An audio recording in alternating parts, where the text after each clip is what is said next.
And welcome. My name is Rafael Vasquez Guzman, and today I'm going to be talking about finances, which is something that people in general don't like to talk about for multiple reasons.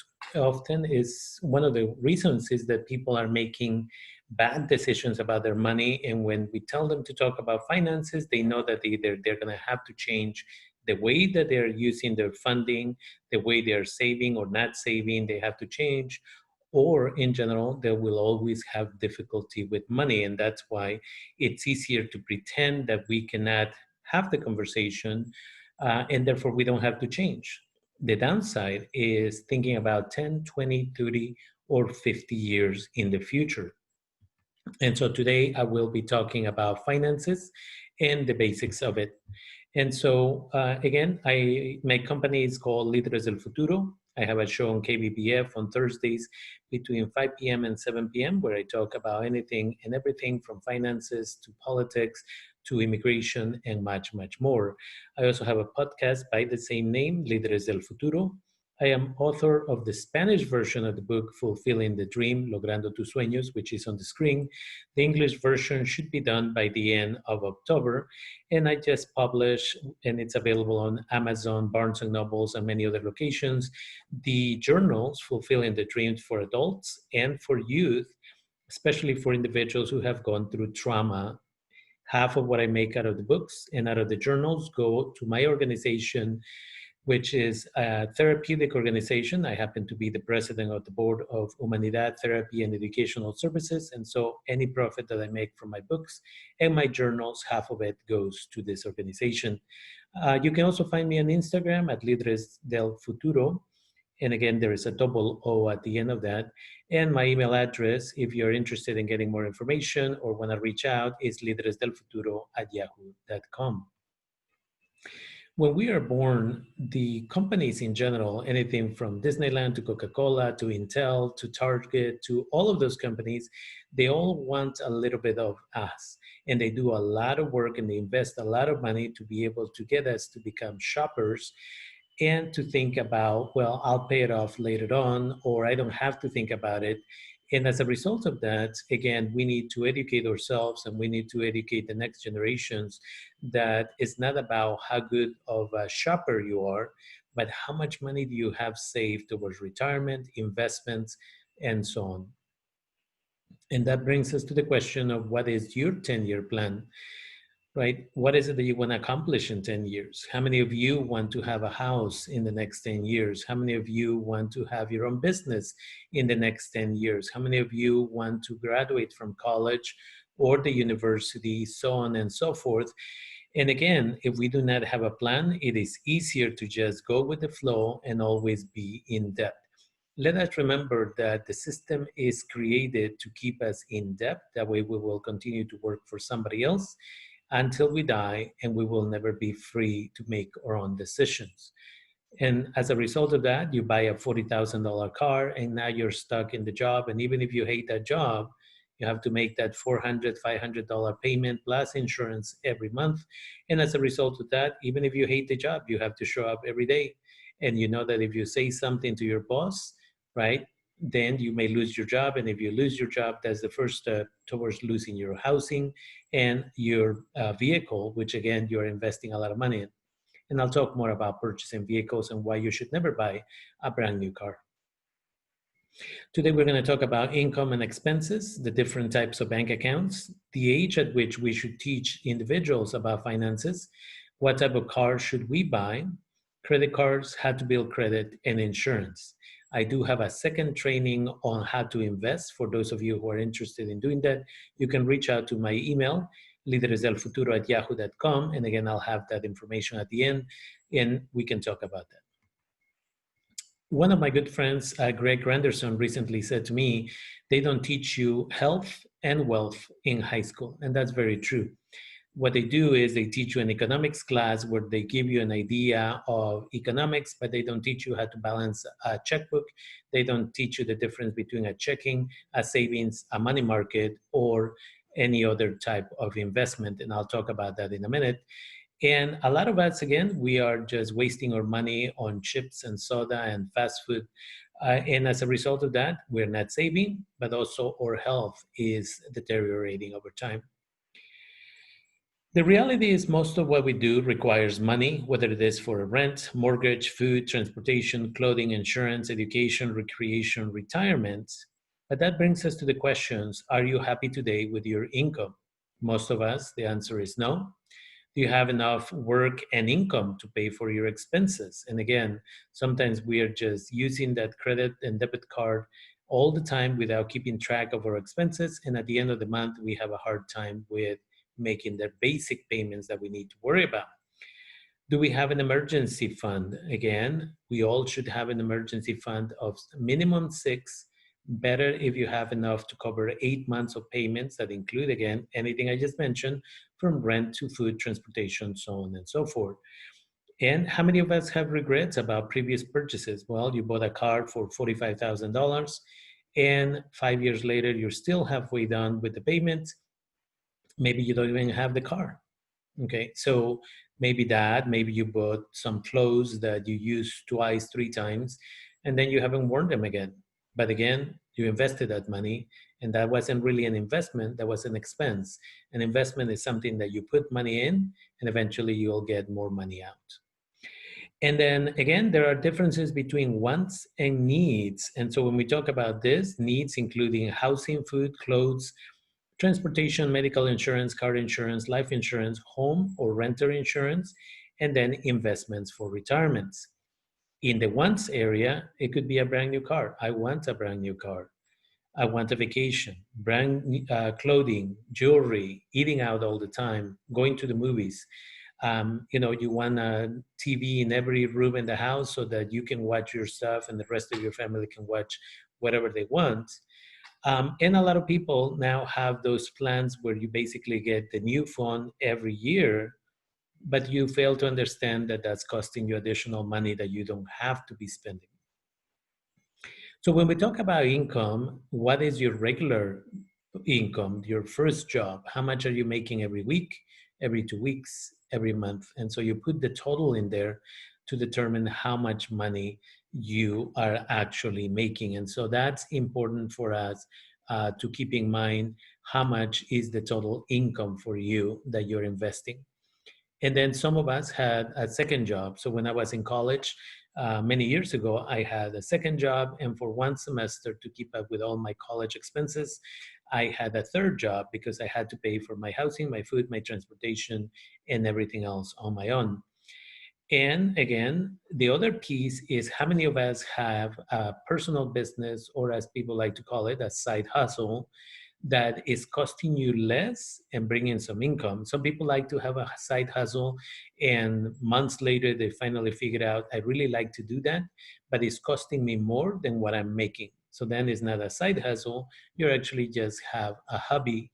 And as a result of that, you're just wasting your money. Some of you may be getting money from Social Security, child support, food stamps, disability income. And so it's about adding how much you make a week and then a total for the month.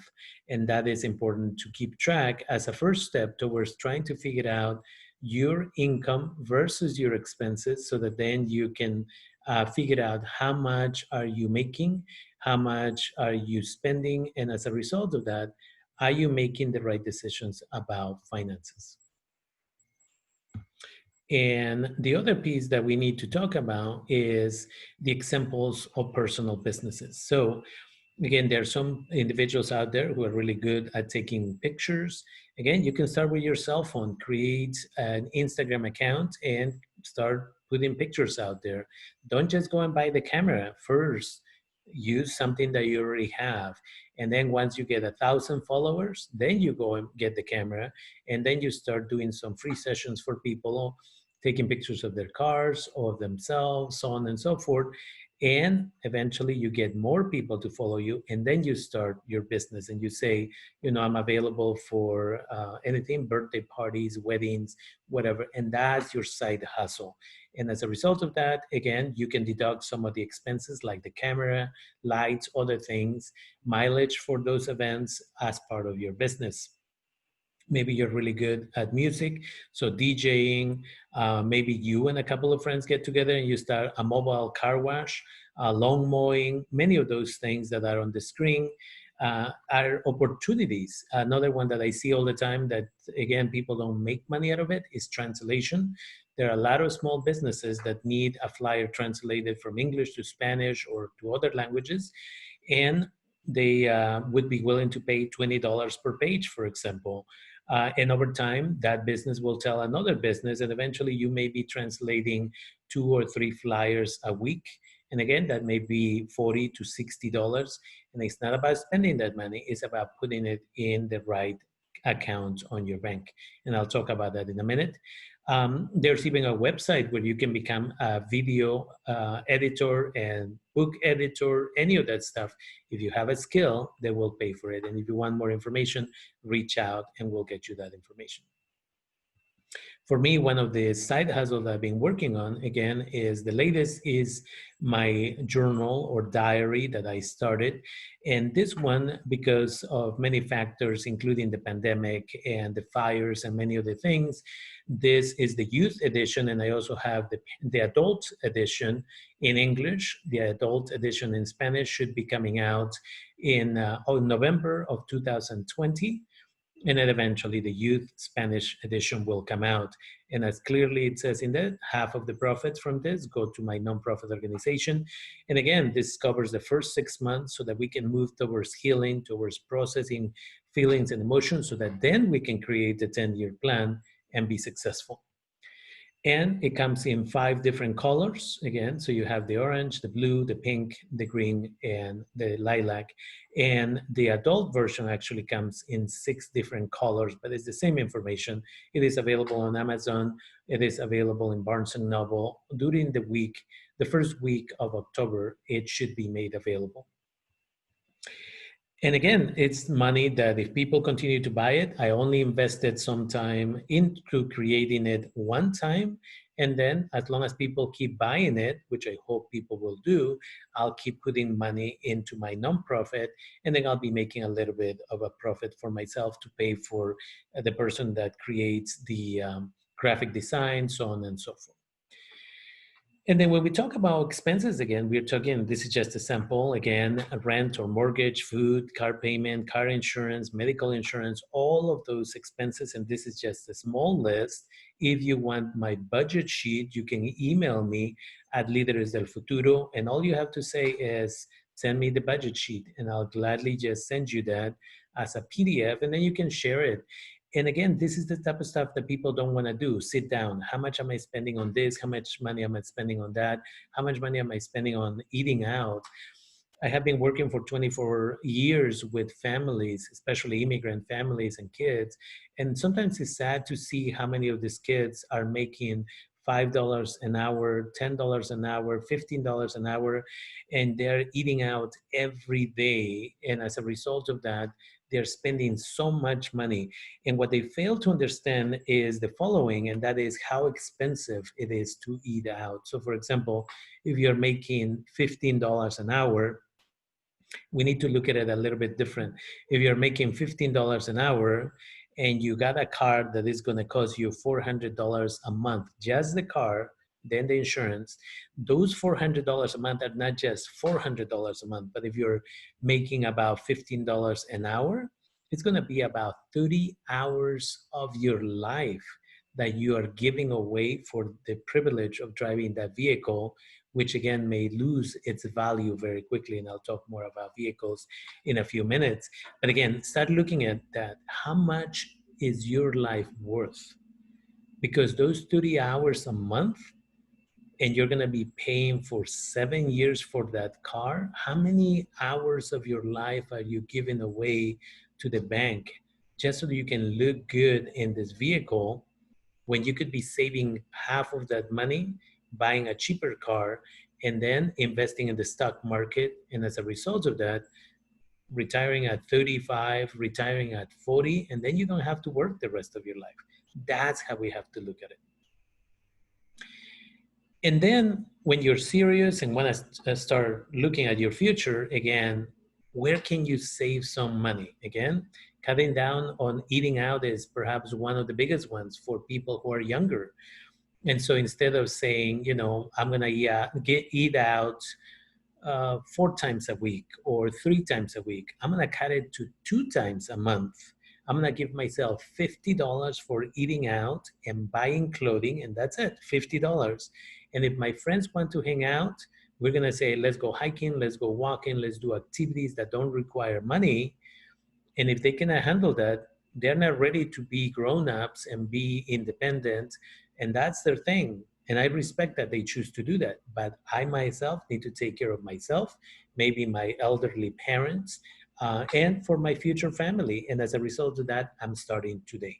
And so if they cannot respect your choice, then maybe it's time to find other individuals to hang out with.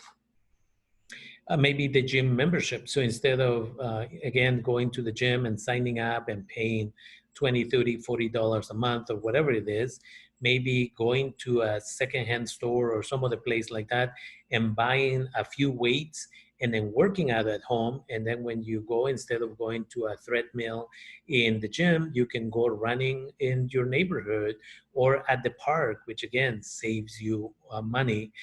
Those are the things that you need to start thinking about. Saving gas, again, cutting down by combining insurances. So maybe you get insurance with the rest of your family, and as a result of that, you get a better rate, and therefore you save some money. There's a lot of other options here.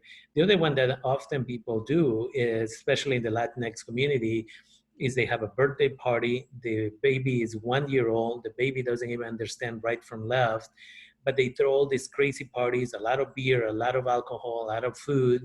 And people bring all these gifts, that clothing perhaps that the child is only going to wear once or twice, instead of saying, this year we're going to start the college fund.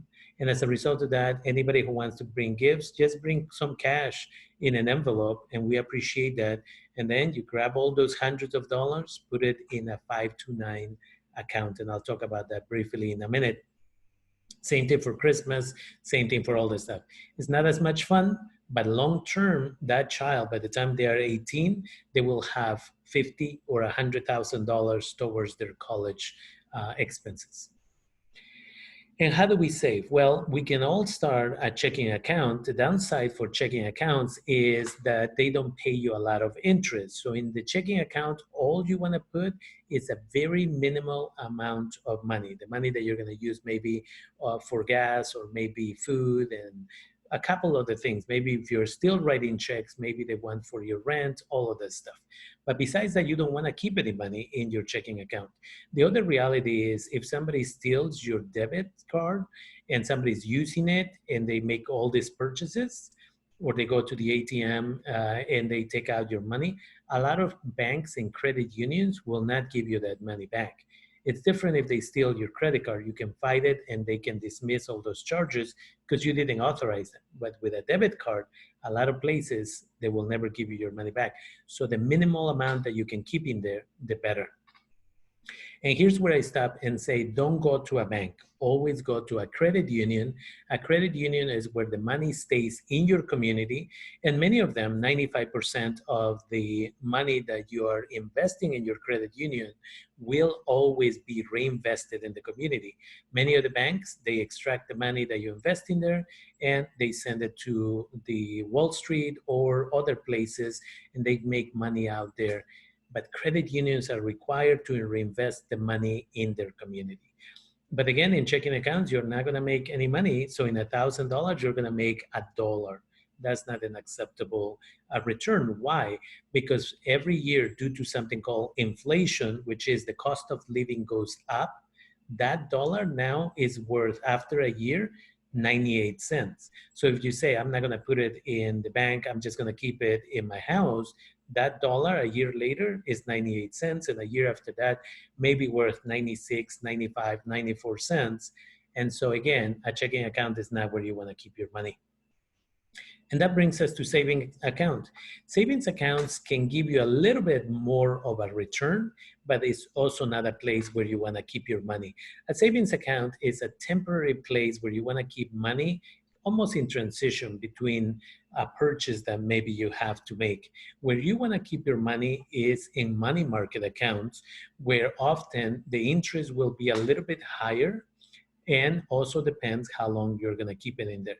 So maybe for your emergency fund, you want to keep your money in the money market account, because in an emergency, you have access to that money much, much quicker. So again, in $1,000, they might give you $10. And this is what we call compound interest. If you just leave it there, in a year, it'll be more money and more money. And again, you keep putting money in there. Now, if you want to start investing a little bit of money, you keep it in a certificate of deposit. And in some places, they just call it certificates, which again, as you can tell, the interest is a little bit higher. And if you agree to leave it there for a longer period of time, then the interest will be much, much higher.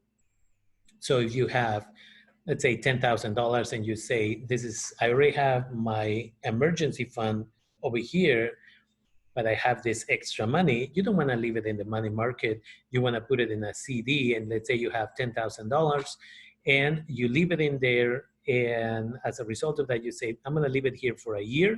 Well, in a year, maybe they'll give you a 4% return on it, which is better than, again, 1% or less than a 1%. And as a result of that, in a year, you may have made $400, right? Those are the things that you want to do.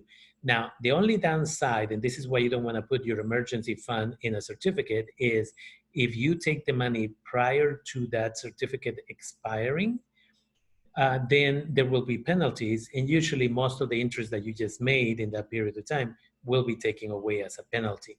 That's why you want to keep your emergency fund in a money market account, but you want to keep the extra money that you're not going to use for a while. Maybe you're thinking about doing a down payment in a house. This is where you want to keep that money. And then maybe a year from now, you already have another 1,000 or 2,000 from your taxes or whatever. And instead of going and wasting that money, you add it again to that certificate. When it expires, you usually have about 5 to 10 days to add more money. And then if not, it just renews itself for another year. So you can just put it in there. And let's say you have another $3,000 to $5,000. Now you put that in there, and again, you'll have more money next time. And then finally, if you want to start saving towards your retirement or maybe even a down payment on your house, you can put your money in an individual retirement account. Typically, you don't touch this money until you are 59 and a half. But if you're going to use it for a down payment in a house, again, this one is going to give you a higher return, but you're definitely going to have to leave this money in there for longer. So when I'm making this video, which is October of 2020, this is not the right time to be buying houses, because the properties are overpriced by a lot of money. So if you buy a property today, you're just giving your money away, because that's not the true value of properties. But if you wait another 6 months to a year, the value of properties will go down. In fact, we're looking at possibly 3 million people who in the next year are going to lose their houses. That's where you go in, the prices go down. If you get a short sale, then you may get the price even lower than what the original price was of the house. And as a result of that, you can use this money towards that. So that's an individual retirement account. And later on, you can combine this individual retirement account with money that you invest in the stock market as well. That's another option. And again, it's compound interest, which means over time, the interest that you're making are making you more interest. So over time, it develops into thousands and thousands of dollars. And then at what age should children learn about finances? My recommendation is at a young age, you teach children to, again, the moment that the child is born, and if they have a social security number, you go out there and you create a 5 to 9 savings plan for college. Now, the only thing is the money can only be used for college, and they get access to that money the moment they sign up to go to a university or college. They cannot use it ahead of time. And again, you can get family members to contribute on a monthly basis to this account, and it can become thousands and thousands of dollars by the time they turn 18. Besides that, at the age of 5, you can have like small containers. Transparent containers are a little bit better, and you can create the college fund for the child, the maybe something they want to save for themselves, and just spending money. And you teach them, you give them their allowance every week or every month, and they put it in there. and you say, this is your college money. And then once a month, maybe you take them to the bank so that they can deposit that money into their accounts, and maybe in a savings where they want to get their own bicycle or they want to get something else in the future.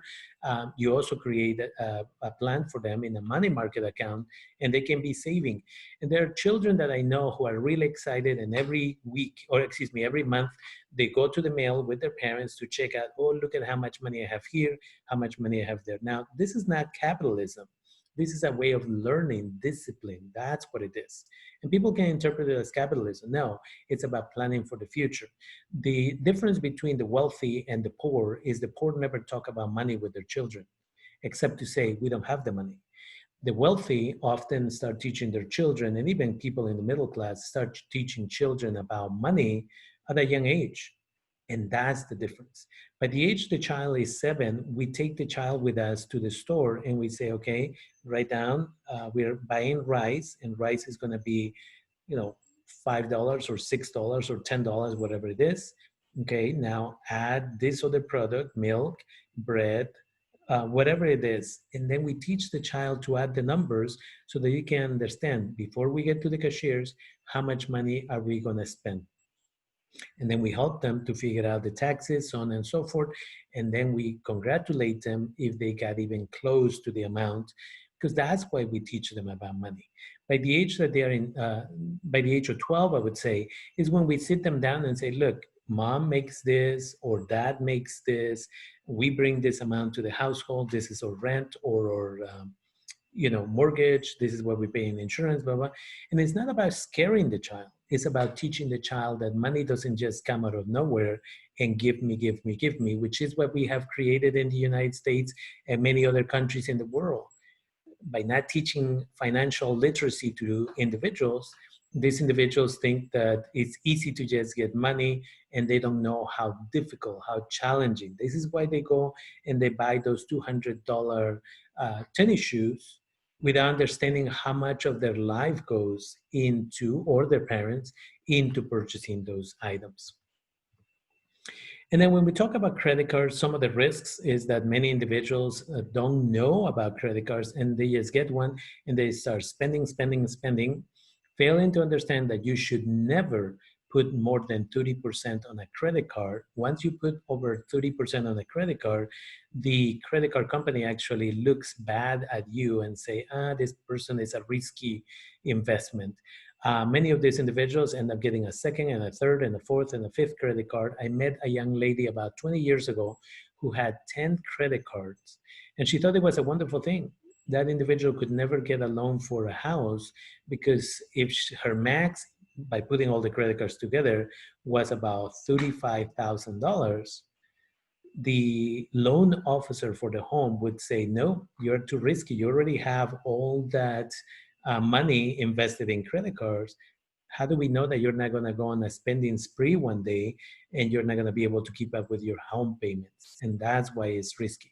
You should never have more than 2 credit cards at any given time. And credit cards is not the only way to create credit, but it's one of the ways that you can create credit. And so it's important. Other ways of creating credit includes buying a vehicle, and I'll talk about that next. But again, it's important. The benefits of creating credit using a credit card is by getting a secure credit card where you put the money already ahead of time and they lend you the credit card, and you're basically lending money to yourself. The benefit is that you have the logo of Visa or MasterCard, and as a result of that, that credit card is accepted everywhere. And as a result of that, you start building credit. But again, you pay it off every month, and that way over time, you don't have to have a secure credit card. You can have a regular credit card for $500 to $1,000. But again, ultimately what you want to do is separate your expenses in the credit card. Maybe you use it only for gas, maybe you only use it for minor things, and eventually if you start your own business, you can have a second credit card where you can use the credit card for your business expenses. It makes it easier at the end of the year for your tax purposes, and then you can have another one for personal use. The reality is our present world works on credit. And again, we need credit to rent an apartment or a home. For utility services, to buy a car, to obtain a credit card, you need some type of credit, and that would be having a checking or savings or money market account for a period of time. To buy a house, to obtain a job. For example, if you're going to be a police officer, they run your credit, because if you don't know how to maintain your expenses under control, the police department is uncomfortable giving you a job, because they're going to think that maybe later on you're going to become corrupted just because you are short on money. And there are many examples of this, even locally, of police officers stealing because they are short on money. To obtain a student loan for college, a personal loan, or a business loan, you have to have credit. And again, how do we build credit? As we say, by having a checking, savings, money market, CDs, or other accounts, by keeping your utility services under your name, obtaining a secure credit card, and buying a used vehicle. And again, when we talk about used vehicles, the best two vehicles to buy are Honda and Toyota. They last longer. You always buy them used, you never buy new. Within 20, that they have between 20 and 90,000 miles. Again, their value lasts longer. Often they're cheaper to fix, and as a result of that, they will last you longer. Young generations are all about having flashy vehicles. What can we put to it? Let's add a sound system. Let's drop it. Let's put some rims on it. All of the stuff. And what they fail to understand that over time, vehicles, no matter what, will lose their value. I know of a couple of individuals who happen to be millionaires. And if you saw them out there in the street, they're driving a car that is about 15 years old. They don't have to brag about the millions of dollars that they have, right? It is, again, the poor that feels the need to do this. When you look at rappers, for example, back in the days, even 15 years ago, they would get all this gold change. They will get all this gold teeth and all of this stuff.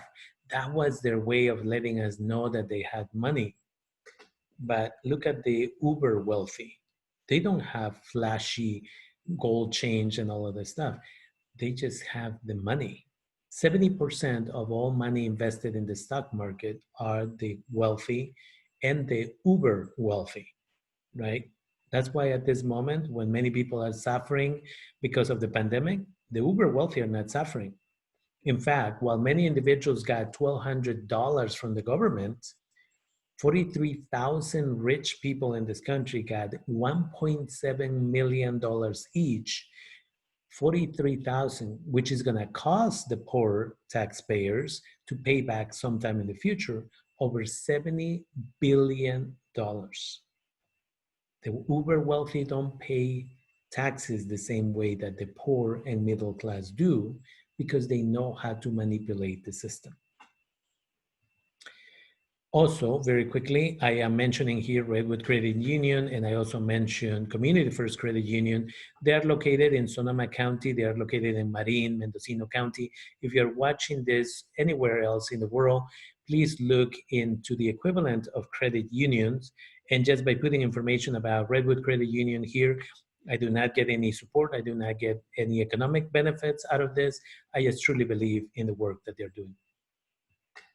And finally, when we talk about insurance, let's talk about car insurance, house insurance, and life insurance. One, car insurance.